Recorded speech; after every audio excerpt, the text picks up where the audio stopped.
I was born in San Luis Potosí, in Mexico, and when I was 5 years old, my parents brought me to Boyle Heights. I was also undocumented. I was undocumented for 13 years. In my house, it was obvious that men were superior to women. That's the attitude my dad had. I would question my father and say, why do you treat my brothers better than me? Why is it that I get to eat after the men eat? Why is it that I get the leftovers? I felt like I had no voice, like I basically had no right to express myself, so the only way I could express myself was in my writing. I remember being a little kid and already questioning things and watching television and knowing that there was something wrong. My parents were both hardworking immigrants and they had tremendous dignity, and whenever I saw Latinos, I just thought, oh my God, you know, like, this is not who we are. This is not who my parents are, and it's not fair, and someone has to speak up and say something. And then I wrote a play called Real Women Have Curves about my experience working in the sewing factory. This is a sweatshop. I'm grateful for what Ama has taught me, and I'm proud of what I do.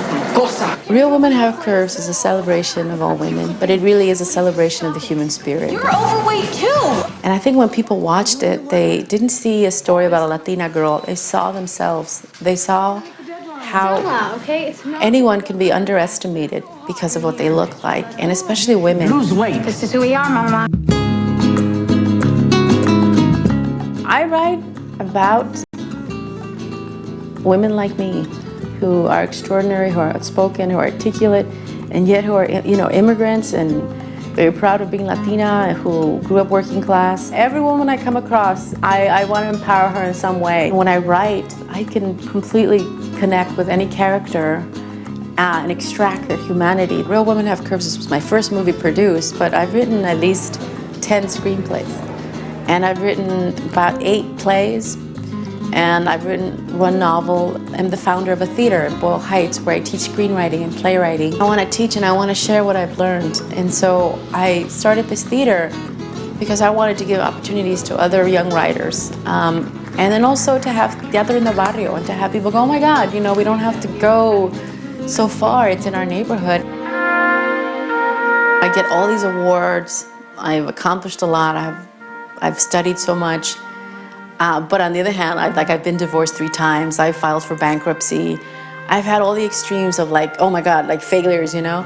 There are times when there's no money, and times when I go, oh my God, like this is so full of rejection, and it is not enough to pay the bill. You know, so many reasons to quit, and I didn't give up on my dreams to be a writer. My dad was my inspiration. You know, I tell my father that like when he was telling me not to go to college, I would tell him, you know, it's like, you were deported. Like, I think my dad was deported at least 4 times.